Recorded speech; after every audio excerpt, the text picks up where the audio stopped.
and it's red. So we've got a little red variant there, which means that they are homozygous for a SNP or a variant in that gene. In other words, their body cannot make the catecholamine methyltransferase efficiently.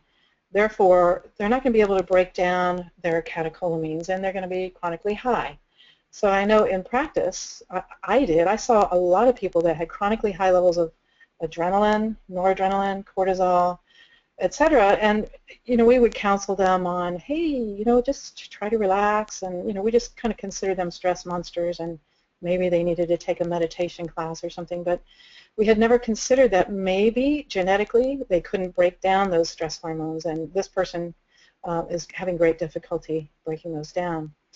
And again, that first variant, the V158M, is the one we know the most about. The other two have not been studied as readily, but we know there's a close association with that first variant and anxiety disorders and ADD, ADHD.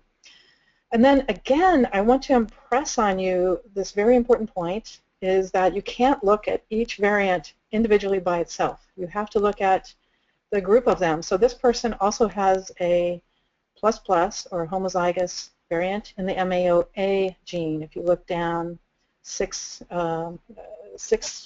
variants down, you'll see the MAOA, and they have a double there, which means that they're going to have difficulty breaking down serotonin. That's the monoamine oxidase enzyme that we're going to be talking about in detail. And so this person not only will not be able to break down adrenaline, epinephrine, norepinephrine, and estrogens, but they can't break down serotonin. So they're usually a mess. They're usually just kind of an anxious mess. And then this person also has the MTRR gene that we talked about in the first webinar, where they can't absorb B12 efficiently. So when you look at these all together, a low B12 level, probably depression, and anxiety with these other two variants there. So that's the way we're going to be looking at this, is in combination with each other. What is the result? This is the MTHFR support report. This is the other template that we've been putting our 23andMe data into, and it gives us even more. We get 42 to 44 pages of these variants, and we're starting to learn a lot more about all these different variants here, and it's getting to be a kind of an unwieldy amount of information. And so we're breaking up the methylation seminars into basic and then advanced, where we begin to study some of these other variants that are showing up and their effect on health. But you can take a look at all the different COMTs that are there. There's, I don't know, 10 or so COMTs. So each of those are going to have an effect on our ability, again, to break down those neurotransmitters. So just a snapshot again. If you look over here on the left-hand side, here's the MAOA, there's the MAOB, here's the COMT, and there are two pathways here that we're looking at: the breakdown of dopamine here, and the breakdown of dopamine, norepinephrine, epinephrine here on this side. There's also another little variant in here that can sometimes show up as it will inhibit the ability to break down norepinephrine into epinephrine. So MAOs also, there's not a lot of information here. We haven't heard a lot of information about how MAOs break down dopamine, but they do when we start to look at these pathways. They're definitely involved. There's a crossover there between the COMTs and the MAOs. So the COMT, again, catecholamine methyltransferase, or I hear some people calling it the COMT, breaks down catecholamines, dopamine, adrenaline, noradrenaline. Gene variants are associated with working memory and ADHD. And again, don't forget, when we look at, here's the process from tyrosine to dopamine. Here are the vesicles. We release dopamine into the synaptic cleft, and then we have to have a receptor here. So you can also have variants in the receptors.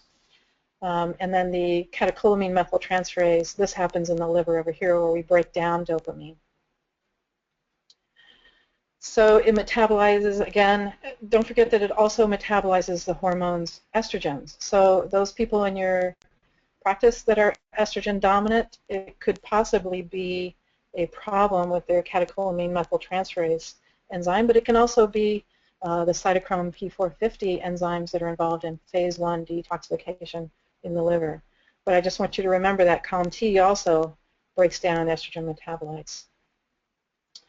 Again, inactivates catecholamine neurotransmitters, inactivates carcinogenic catechol-estradiol derivatives. That's your 4 and 16 estradiols, methoxyestradiol. And the V158M variants are associated with lower enzyme activity. So that's what I want you to keep in mind too, is there are variants that have a higher enzyme activity and a lower enzyme activity, and we'll cover those as we go along. And will cause a low clearance of certain medications. And that's another benefit that's come out of us looking at our genetics, is looking at how well can we tolerate certain medications. And I think a lot of pharmaceutical companies are starting to look at our genetics this way, which, you know, I know it's probably a good thing in the long run, because they're not going to be one size fits all. They're going to be, you know, kind of sizing our medications to fit the person's genetics, which, okay. I'd like to go one step further and get the body working correctly through supplementation rather than having to resort to medications. But at least it's a step in the right direction. And it also increases the risk of breast, colorectal, endometrial, and ovarian dysfunction, and may cause anxiety, poor attention, and mood disorders. Also associated with this is a novelty-seeking personality, substance abuse, drug addictions, and again, ADHD. And so I looked up some studies. I did a little bit of research on the COMT and found a few studies here, and found one on early onset antisocial behavior associated with it, better performance on cognitive tasks, assessing prefrontal cortical function. So those people that can't break down their dopamine, it's interesting because if they're born with high dopamine levels, they do have difficulty paying attention, but they're usually smarter than the average bear. That high dopamine level will actually increase their performance on cognitive tasks and cause behavior problems. You know anybody like this? You know, where kids are, they just can't sit still in the classroom, but you know that they're super smart and they don't learn the same way, but they're labeled ADD or ADHD or whatever it is that they're going to be labeled, and they're given medications. However, these are usually the smarter people among us, so kind of a fascinating combo. COMTs and anxiety, individuals homozygous for the COMT variant show a greater response to adverse stimuli. So if you think about that, it's kind of interesting. Increased susceptibility to anxiety disorders. So these are the people that maybe come back from combat, and they're the ones that have PTSD, where another person that was in that same battle doesn't have PTSD. Have you ever wondered about that? And that can definitely be a genetic variant that's causing them to be more susceptible to PTSD disorders. Or you may remember something that happened in your childhood that was really traumatic to you, but you ask your siblings and they just don't have any memory of it. It's like, wow. So it can cause us to like store information or memories as anxious or, you know, greater response. We had a greater response to it than our siblings did, and it can be genetically determined. I think it's just a fascinating thing. So COMT, the A allele, we're looking at the COMT V158M variant, and if they have the A allele, and I'll show you that on a report here in a minute, but they label it a worrier. So the other one, the G allele, is called a warrior, W-A-R-R-I-E-R. So it's the warrior-warrior hypothesis.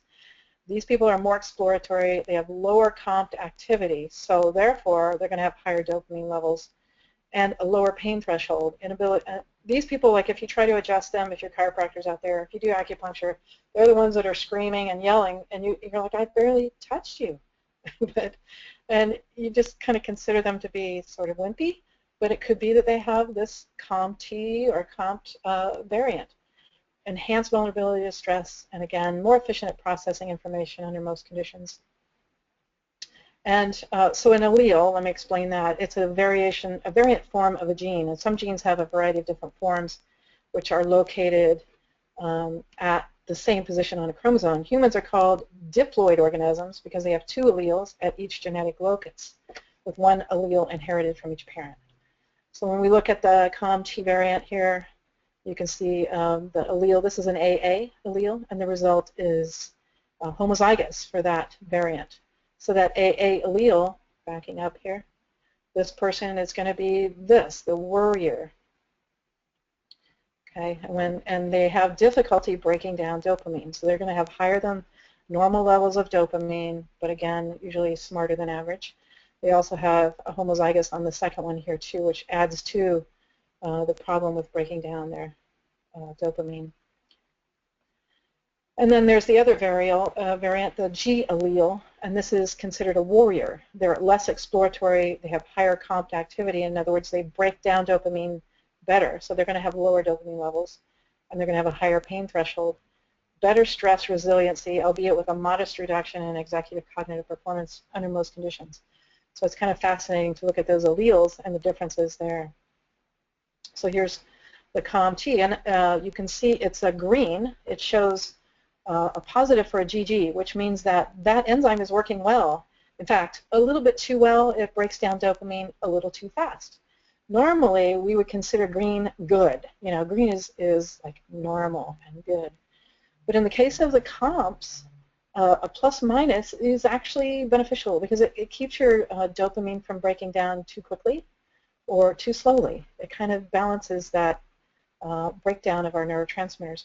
When you see green, green, green like this person is often a low adrenal person. They're the ones that you're going to have to continually balance their adrenal glands because they break down their neurotransmitters a little too quickly. Okay, so the Val158 alleles may be associated with an advantage in the processing of risk stimuli. These are warriors. These are the guys that don't come back with PTSD. They're the the ones that survive and have a stronger warrior strategy going on. And the MET alleles, again, better, the warrior strategy, better memory and attention. And some evidence suggests that the Val alleles are associated with schizophrenia and the MET alleles are associated with anxiety. That came out of CNS Spectrums, October 2006. MET allele carriers show greater sensory and affective ratings of pain and more negative internal affective state. Opposite effects are observed in the Val homozygotes. Again, pain sensitivity in fibromyalgia patients. There are some findings that fibromyalgia might be associated with the COMT gene variants. And again, high sensation-seeking scores in female subjects and add to the increasing evidence for gender-specific role of COMT in normal and dysfunctional behavior. So those girls that are just, wild children going out there doing the novelty-seeking behavior can be due to a genetic variant. It's just fascinating, and I'm sure you're thinking of somebody. As we go along, you're probably going, oh, that's why this person behaves this way. And it explained a lot to me, too, about myself as well. When I did my genetic report, I have some COMTs in there, not major. I don't have the 158 variant, but they did say, you have novelty-seeking behavior. And it's like, yeah, I do. I'm always like, what's next? Let's go do this. So it's, again, this is going to be in the book that I'm writing called Genetic Compassion, and it's all about understanding ourselves a little better about why we behave the way we do.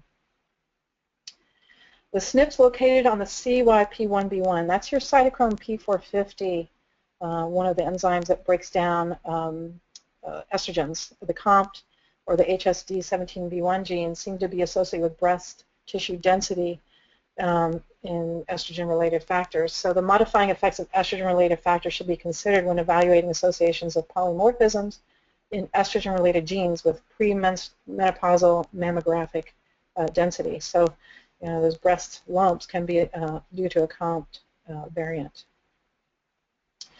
Schizophrenia-associated problems in attention, cognitive processes, and working memory have been linked to frontal lobe dopamine deficiencies. And then the COMT polymorphism is linked to early onset major depressive disorders and suicide. And what is schizophrenia? I had to kind of look it up because I think a lot of us kind of think of schizophrenia as multiple personality disorder, and it really is not that. It's a mental disorder often characterized by abnormal social behavior and failure to recognize what is real. Common symptoms include false beliefs, unclear or confused thinking, auditory hallucinations, reduced social engagement, and emotional expression and lack of motivation. And it can be a degree, anywhere from hearing voices to just feeling like you don't want to be social or unmotivated. This, generally due to the low dopamine levels, where you'll see the low motivation. And I'm sure we all go through sort of phases of that. Doesn't mean we're schizophrenic, but you can kind of associate, if you start to go, wow, I'm really feeling unmotivated and sort of blah, I wonder if my dopamine levels are low, and kind of look at it that way and start to balance your dopamine levels through nutrition. So let's look at this person. I know personally, he's a patient of mine, and he's got some real issues. He's a very talented healer, and he relies on angels, and he relies on his inner voice and his intuition to give pretty amazing readings on people about what's going on in their lives and their inner psyche.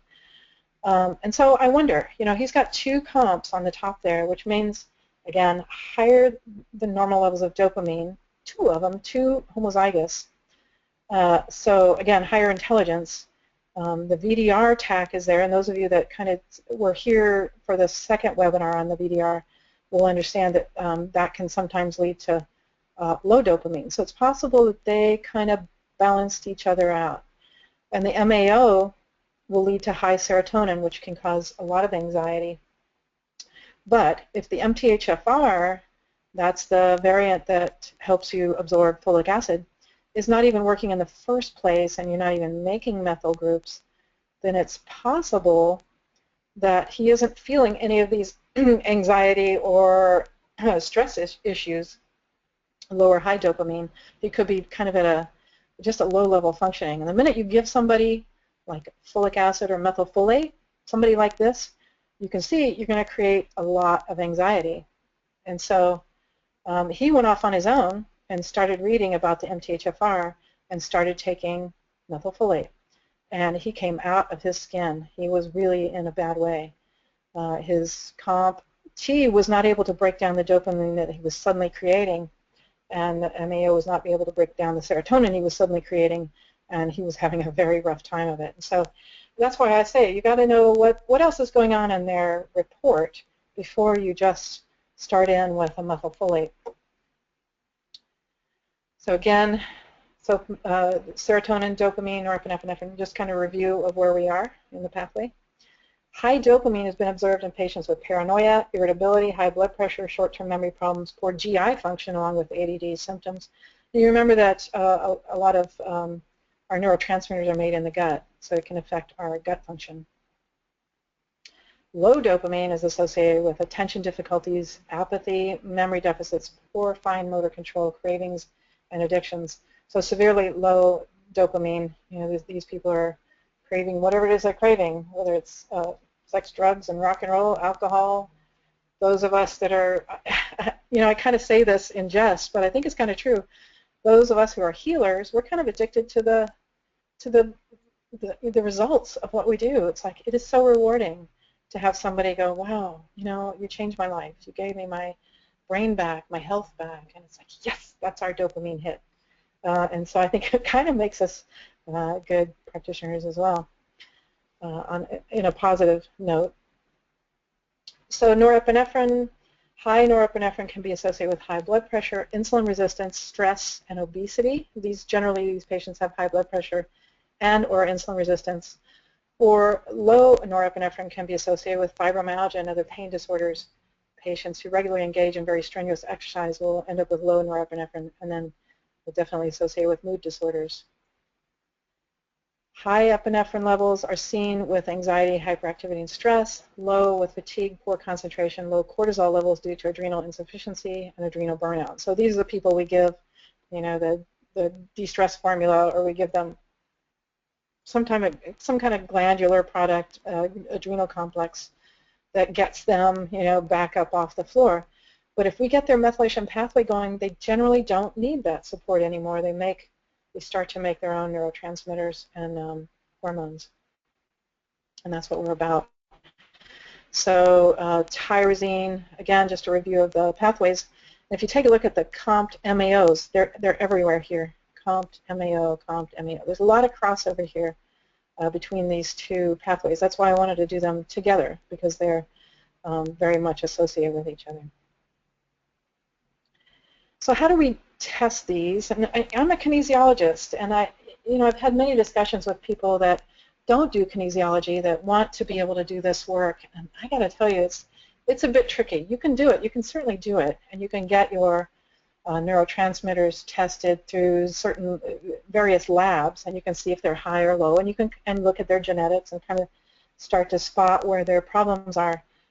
But when you start combining different variants together, I haven't seen anything that does it like the kinesiology testing does. And so I'm seeing people come to my seminars. We're doing methylation seminars throughout the country that don't do muscle testing, and they're like, wow, I'm turned on. I want to learn muscle testing because I can see how incredibly important it is when you start to look at the whole symphony that's created with this methylation pathway. And so we created testing vials.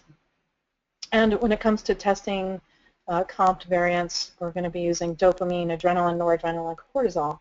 And we're using a couple of points, adverse and beneficial. And if it's weak on the adverse point, that generally means that those neurotransmitters are too high, and they probably have that COMT variant. Or if it's strong, if it's beneficial, if that person needs dopamine, adrenaline, noradrenaline, or cortisol, that probably means they don't have that variant, or they have the green variant where they break down these neurotransmitters too quickly.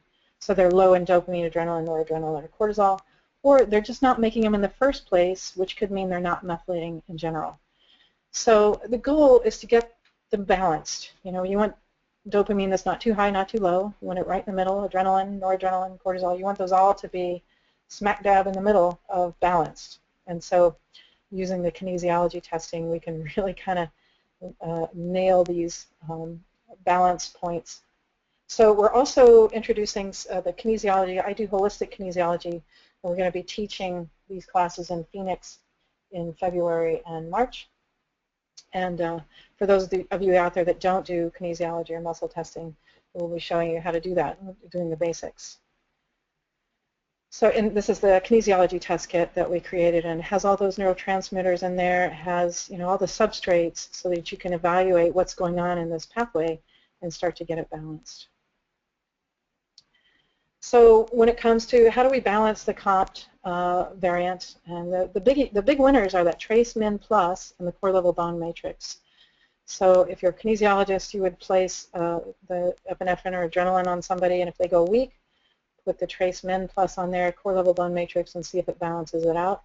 And you know that that's going to help those minerals help that enzyme, the catecholamine methyltransferase enzyme, work more efficiently. So if they've got a genetic variant there, they may have a higher than normal need for these kind of nutrients to help that enzyme work better to break down the neurotransmitters. Iodine rescue does the same. Total boron. Boron's been shown to help reduce stress hormones and lower sex hormone binding globulin and release free testosterone and free hormones. The manganese GC helps that variant work, that enzyme work better as well. And then thyroid support, core level thyroid, total thyroid work really well. So we created a methylation test kit that has all of the remedies that you're going to need to get this pathway balanced, and those are available at NutriWest. And we'll have them, just a side note, those of you that are coming to the symposium in San Diego in January 21st to the 24th, we'll be there, and we'll have some of these test kits on hand. Lots of amazing speakers, including Dr. Tui herself. Lots of really good information coming. I'm starting to see some of the PowerPoint notes from some of these speakers. It's awesome stuff. Incredible location in San Diego. It's a resort and spa that's on an island.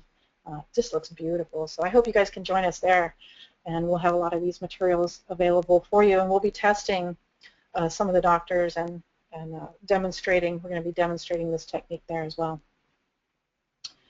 So iodine rescue, again, very beneficial for balancing this pathway. Core level bone matrix, trace min plus, And boron, interesting information about boron. A study published in Anti-Cancer Agents in Medicinal Chemistry noted that boron-containing compounds are most effective against prostate, breast, cervical, and lung imbalances. That's because boron interferes with the reproduction of aberrant cells. Boron improves manual dexterity, eye-hand coordination, attention, perception, encoding, and short-term memory. Boron supplementation showed a significant decrease in sex hormone binding globulin, high-sensitive CRP and TNF-alpha levels. Showed an increase in testosterone and estradiol. Reported beneficial actions of boron include joint support, bone support and maintenance, central nervous system support, free radical reduction, hormone facilitation, immune response, inflammation, oxidative stress modulation. So if you're not using boron, I really encourage you to take a look at it. Again, it's not one of those more common things that we use, but it can be a real powerhouse, especially when in the evening, if you're having trouble with your patients getting them to sleep and you find that their cortisol levels are kind of spiking before bed, sometimes, not only the pro-cortisol balance, you can try that, but also sometimes the total boron can really help bring down those excitatory neurotransmitters. Don't forget, L-tyrosine is an enhancer. It's a precursor to these neurotransmitters, DSF, the de-stress formula, or as some call it, delicious salivary formula, yummy stuff. Adrenal life, upregulation of the VDR is how we make the catecholamine enhancers. And we talked last webinar about the vitamins A, D, and K helping that vitamin D receptor work correctly, and so that you can make dopamine, epinephrine, and norepinephrine. Don't forget your cofactors, the folic acid P5P, iron, magnesium, zinc, S, SAGO, C, 500, vitamin C, super important. Okay, so on to the MAO. I better speed this up because we got a lot of information to still cover, so I'm going to go a little bit faster here. It breaks down the neurotransmitters, serotonin and dopamine, the catecholamines, helps detoxify ammonia derivatives, or xenobiotics, and it uses pyridoxal 5-phosphate, or the active form of B6, to balance serotonin. Also involved in histamine breakdown. So for those people that you're having difficulty getting their histamine levels down, or allergies, it can be because of this monoamine oxidase. So something as simple as P5P can actually help the allergies. So if you go to the full report on the MTHFR, you can see here, this is actually my report, and I've got 4 variants in the MAOA area. And so this it is kind of interesting for me to see this, because sometimes I have a little bit of a temper, and I get a little grouchy, and so I was like, oh wow, no wonder. So I better continue to take my B6, because that really helps break down that extra serotonin that can build up. And especially, I moved to the Keys, the Florida Keys, from Albuquerque, New Mexico, which is a high altitude, and when you go to a lower altitude, it increases your serotonin and lowers your dopamine. So, just a hint there that altitude can have effect on your brain chemistry, and especially if you have an MAO there, you might want to pay attention to that. So I found I was a little grouchier when I got to a lower altitude and started taking B6, and it really helped. And zinc is another one that can really help this enzyme work better.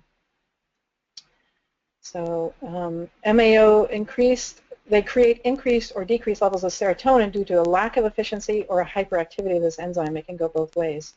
So genetic defects in the MAO are associated with schizophrenia and personality disorders, sometimes referred to as the warrior gene. The frequency distribution of variants in the MAO gene differs between ethnic groups. 59% of black men show the MAO variant, 54% of Chinese men, 56% of Maori, and 34% of Caucasian men. Studies have linked methylation of the MAO gene with nicotine and alcohol dependence in women. And a second MAOA Ventnor promoter P2 influences epigenetic methylation in women only and interacts with having experienced child abuse to influence antisocial personality disorder symptoms, also only in women. So what is that really saying? It's not the gene that's going to cause you to have a personality disorder. It's a combination of your environment and the gene.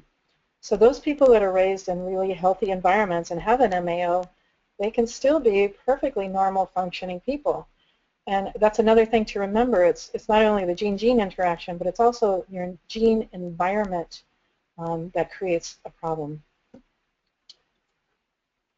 So in Italian, this was an interesting study. It was an Italian appeal court in 2009 cut the sentence of a convicted murderer by 1 year on the grounds that he had a version of the MAOA gene, which has been linked to aggression and violence.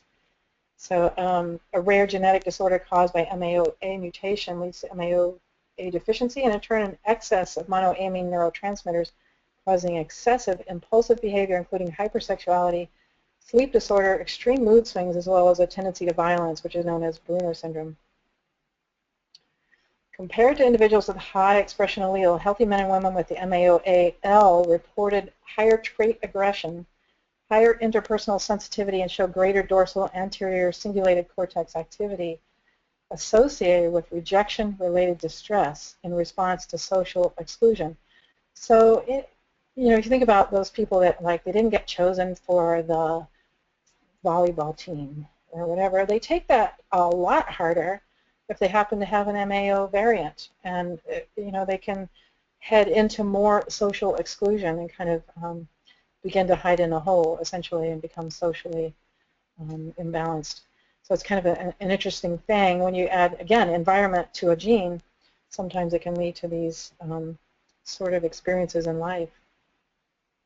There's a little bit of road rage going on there. And when when we look at this kind of thing anymore, I look at that and I go, wow, there's an MAO. This guy could sure use a little B6. I just look at things differently. Instead of getting offended by it, I go, wow, that person's really out of balance, and I think he's probably got a genetic variant here. So hopefully you're looking at things a little differently like this as well. So, and MAO levels are elevated. In other words, it works faster to break down serotonin by an average of 34% in patients with major depressive disorder.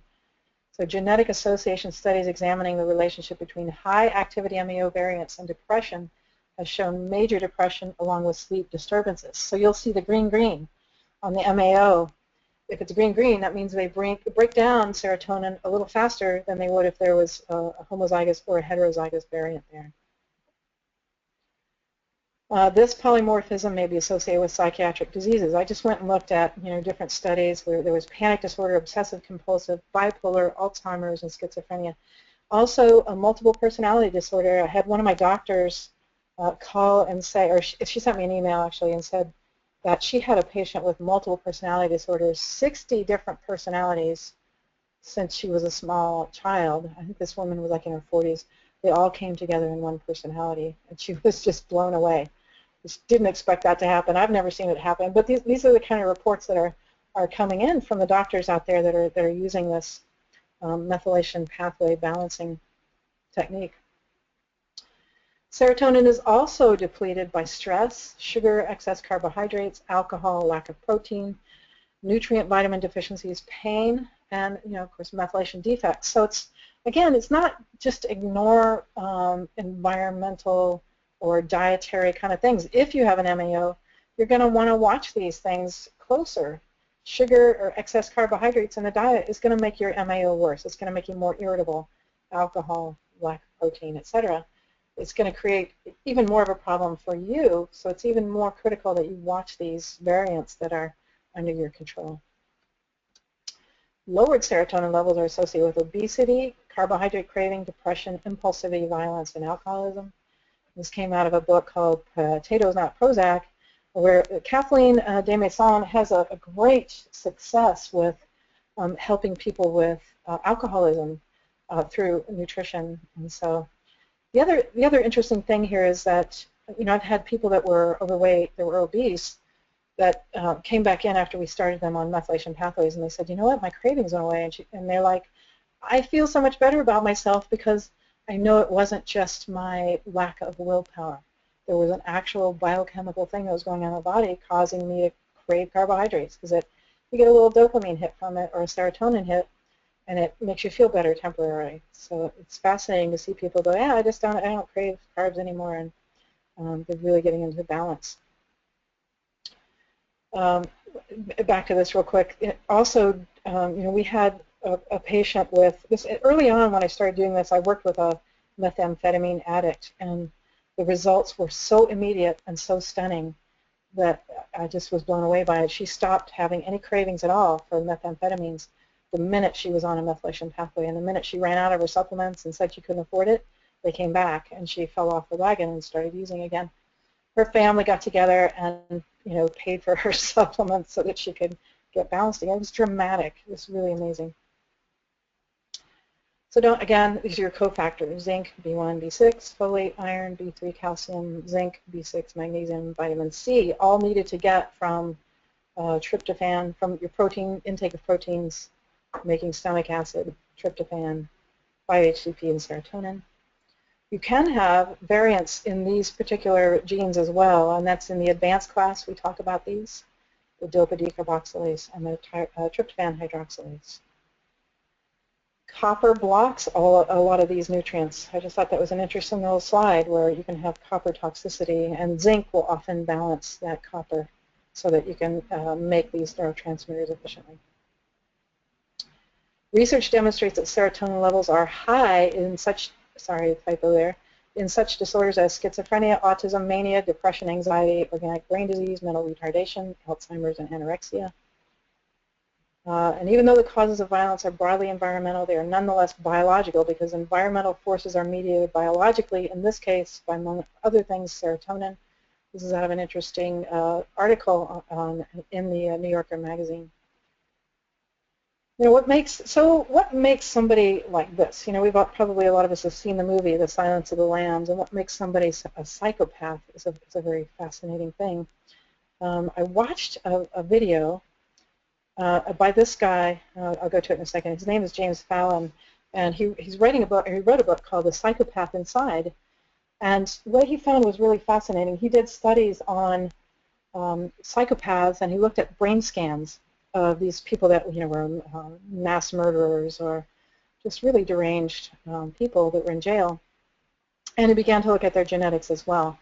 And he decided to do brain scans on his family, all the people in his family, and did their genetics as well. And as he was looking at the results, he came across one in his family and started looking at it, and he realized it was himself, that he had the brain scan frontal lobe damage and the MAO gene.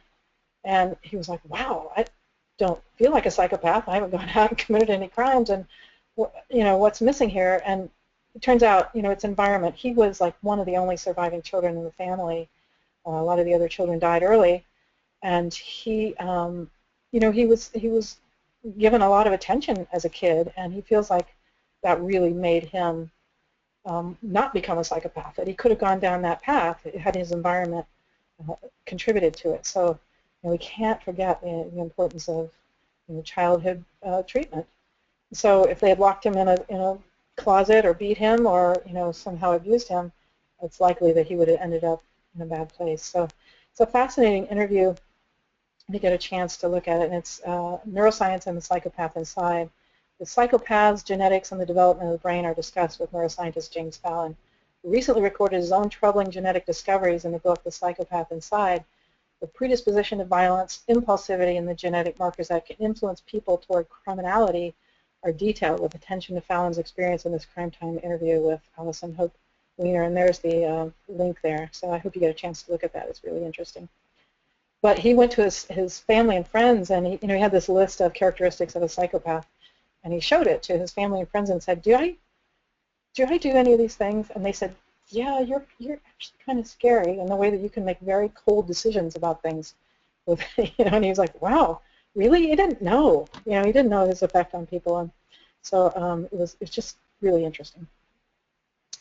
So don't forget SAG-OC or C1000-TR, dopamine monooxygenase, which converts dopamine and norepinephrine, is a vitamin C-dependent enzyme. And vitamin C is required with the conversion of 5-HTP to serotonin. So the big star, though, for balancing the MAO is the vitamin B6, or pyridoxine. It aids in the processing of amino acids and hormones. It's needed in the manufacture of serotonin, melatonin, and dopamine, and for the breakdown of neurotransmitters. It works better than B6 because it's the active form, and some people do have difficulty activating B6 to the pyridoxal 5-phosphate form, and it's especially important for those with MAO or COMT defects. However, and here's the trick, if they have a CBS variant you could inadvertently cause them to upregulate that CBS and cause them to dump heavy metals quickly. And that's why I like this, the kinesiology, because it'll tell you when you're ready to add that B6 in, or when you need the B6 or the pyridoxal 5-phosphate, and when you can't use it yet because there's a pathway not open. So this was, depression was improved as well as gluten sensitivity in celiac patients with the use of B6. And what we have found is that with the methylation pathways, we're finding that celiac, I've seen celiac go away. I have patients that were diagnosed celiac, a disease, you know, they have the blood test, they have, you know, proof that they were, and once we get the methylation balance, suddenly they can eat gluten, and a lot of their food sensitivities go away, the leaky gut repairs. So it's just a fascinating thing. When a plus or homozygous MAO mutation is combined with a plus or a plus minus COMT158 mutation, one may be more prone to develop obsessive compulsive disorder, mood swings, aggression, violent behavior, and personality. So it's that combo again that we got to look at, the two together. And then the deficiencies can look like this. So dopamine deficiencies, we know, can lead to Parkinsonism-like symptoms. And serotonin deficits will lead to OCD-like symptoms, obsessive thoughts and compulsive behaviors. But together, we're looking at depression and craving. So here's an interesting little profile that I came across as one of my patients, and I was like, wow, interesting. Look at all the reds there. Well, this person is fairly balanced. She's one of my patients, and I look at her and go, this is weird, because I'm looking at your genetics, and I'm like, wow. But here's the deal. She's with this MTRR here, and this MTHFR here, she's not even making methyl groups in the first place. And again, you wouldn't want to start somebody like this on just methylfolate and B12 and stand back, because these variants are going to be activated very quickly. She's going to get into anxiety, irritation, OCD. It's not going to be pretty. Actually, she does have a mild OCD. She's a house cleaning maniac. And some irritability as well. So you can see a little bit of activity in MAO. But if we started up these pathways with folic acid and B12, you're going to see these really go to town. So if you've got to balance these first before you can start in and start the methyl groups being made. So just want to impress that upon you. And that's what makes what we're doing a little different than what other people are doing. I'm going to skip over this one, because this is another gene that came across my desk, and it's the 5-HTT gene. It's the one that helps you uptake serotonin transporter, and that's for another day. That's, you know, kind of some of the advanced teaser here. We'll be looking at that. The GABA transporter, norepinephrine, dopamine, serotonin transporters. So those are to come. We'll look again; those are advanced topics.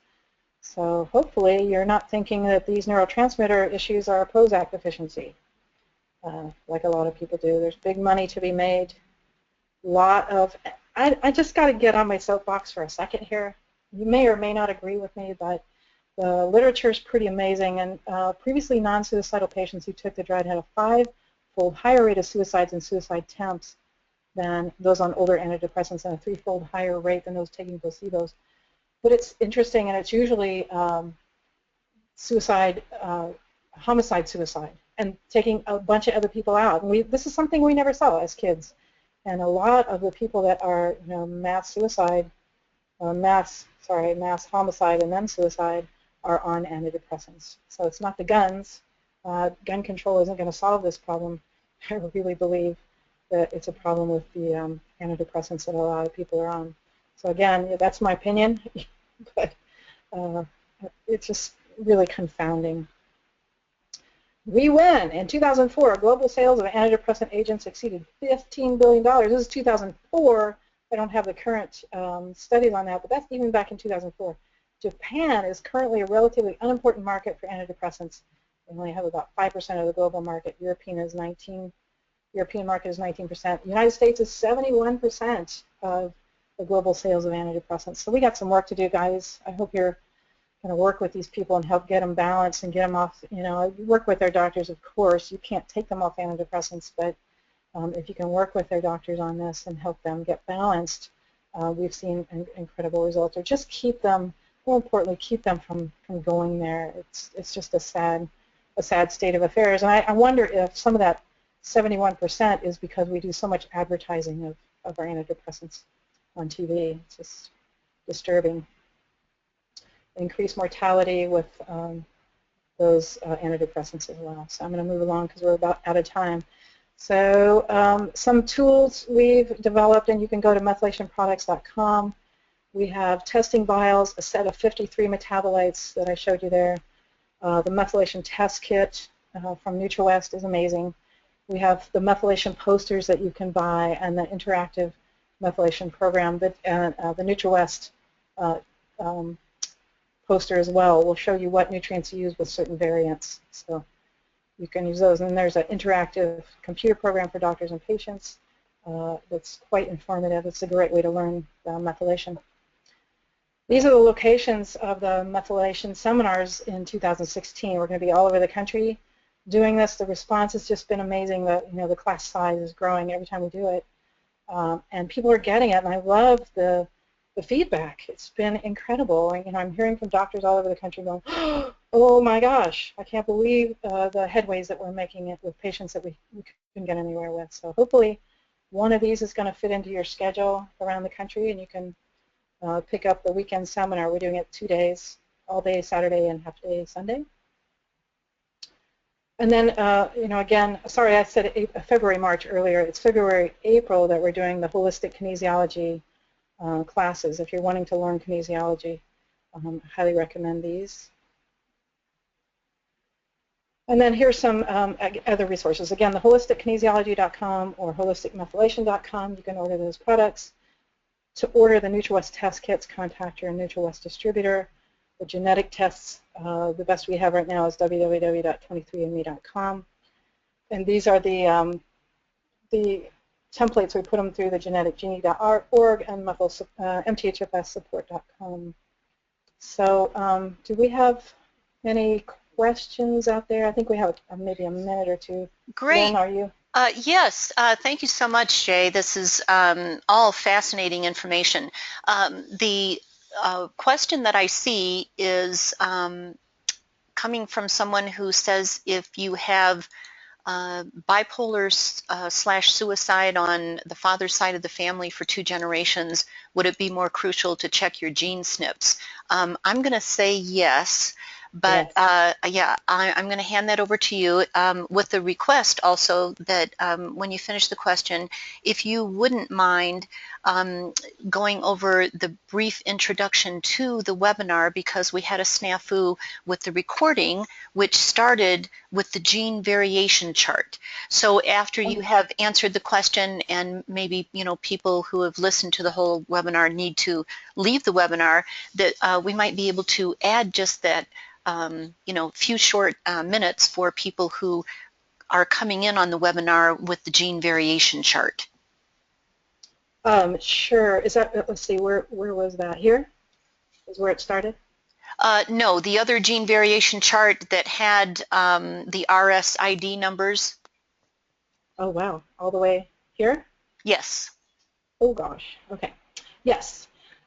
So it was a review, really, of where we have gone. And this is the third in the methylation series. Our first series was an overview of methylation, the methylation pathways and how we make methyl groups. The second was on the vitamin D receptor and how we begin to absorb vitamin D. As you know, chronic low vitamin D levels are pretty rampant in our society. And so we were looking here, during the first seminar, we're looking at the generators up here. These two, this is essentially the B12 or the homocysteine pathway, and this is the MTHFR, the folic acid pathway. It's how we absorb B12 and folic acid and make methyl groups, so end result being methylation here. And then, as we're going along with these seminars, the second seminar covered this area right here, the vitamin D receptor, and how we absorb vitamin D, and then how we make, dopamine, norepinephrine, and epinephrine, and serotonin. Ultimately, that vitamin D receptor upregulates the tyrosine to dopamine conversion here through an enzyme called tyrosine hydroxylase. And then this third seminar is covering this area down here, the MAO catecholamine methyltransferase pathways that break down these neurotransmitters that we've made. So, you know, when I teach in the seminars, I teach that you have to balance anything out here first and then work your way back up. But I'm teaching you in the opposite direction. So I'm teaching you, like, up here we make methyl groups. Those methyl groups go down, and they're either going to detox you from heavy metals, chemicals, pesticides will be detoxed down this way.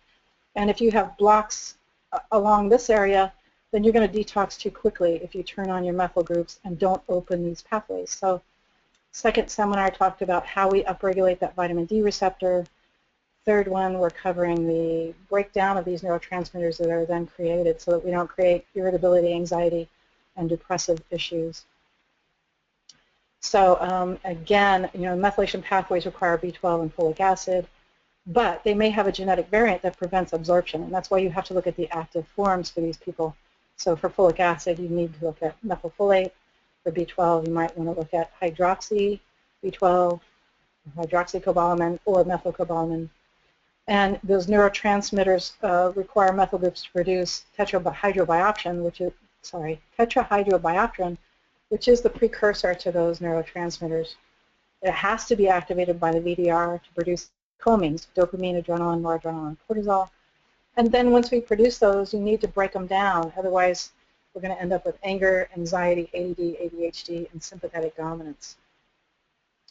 So when we look at this pathway, you know, again, this rate-limiting step, this is how the VDR, the vitamin D receptor, fits into this whole scenario, is that it upregulates the tyrosine to L-DOPA production. So if you have a variant, you can actually have a variant right here, or you could have low vitamin D levels because of your vitamin D receptor issues, and you don't even make it to L-DOPA. So you can see how this could be related to Parkinson's. The low DOPA is often a feature of Parkinsonianism. So also, you know, these are your adrenal hormones. So if you can't even make it through these pathways and make these neurotransmitters, then you're going to have low adrenal hormones.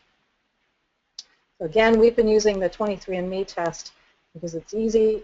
They've raised the price to $199. It used to be $99, and we used to stock them in our clinic, but I can't afford to have a bunch of neurotransmitter tests sitting around at $199. So we are sending our patients to the website now. And it is a saliva test. It's easy to do. It takes about 6 weeks to get your results back, but when you do, you get your raw data back, and then you put it through these templates. The genetic Genie report or the MTHFR support report are the two main ones that we're using at this point to begin to look at these variants and how your genes are functioning in your body. So you can see on top here, this is the catecholamine methyltransferase up here that we're going to be talking about during this webinar, and the MAO is right here. There's your VDR right there. MTR, MTHFR right here. So you can see how critical this pathway is in looking at your entire methylation pathway. So that's what we're going to be covering in great detail, is how these catecholamine methyltransferases and the MAO, the monoamine oxidase, lead to neuropsychiatric disorders. Is that about where we... Great. Yes, that's wonderful, Jay. Thank you so much. And several people have asked where to access the webinar in the future. If you'll notice that when you get your invitation, it's noted that they will be posted on the NutriWest website within a week. It takes a week to get transferred into an MP4 and then in a file to go up on the website, and all you need is to contact your distributor if you don't already have access to the website, because your distributor, your NutriWest distributor, will give you an access code. It's called a distributor code, and with that code you can establish an account on the website, and with that you can access all of Dr. Dunn's webinars. So as she mentioned, this is the third in a series, and I do highly recommend that if you haven't heard the methylation 1 and 2 webinars, that you go back to the website and listen to them, because they are fascinating and very, very good background information. The person who asked about when addressing methylation, shouldn't you keep into consideration the epigenetic factors like sleep and stress and diet and lifestyle? And I'd just like to say, since we're running out of time, that yes, of course you do, and Dr. Dunn does as well. So what I would suggest to you is that you attend one of her seminars, because the seminar is so complete and thorough that you would be awed by the comprehensiveness of it and realize that those factors are indeed addressed. So Dr. Dunn, is there anything else that you'd like to add before we just tell everyone to please join us for the fourth in the series, which is to be determined, but stay alert, watch your NutriWest emails, and you will get an invitation. Sounds good. I'm going to be going over the nitric oxide synthase pathways and the production of, the neuronal damage and the superoxide peroxynitrate molecules. So, Wonderful. Wonderful. Okay, and any of those of you out there who do not have the NutriWest contact phone number, I am going to give it to you now. It is very easy. It's 1-800-443-3333. So all you have to remember is that it's an 800 number, 2 4s, 4 3s. So 800-443-3333. If you had any questions, you'll get directed to the person who can answer them. You can get information on access to that website to see the webinars and any other questions that you might have. And don't forget to join us for the Winter Symposium on the 21st of January at the Konakai Resort and Spa that Dr. Dunn mentioned earlier. We're going to have a dozen speakers there. It's going to be very awesome, very nice scenario, so please join us. And Dr. Dunn, thank you so much again for an informative webinar, and we'll look forward to the next one. Sounds great. Thank you, Dr. Tu. I really appreciate your help. Ditto. And signing off now. Bye. Bye.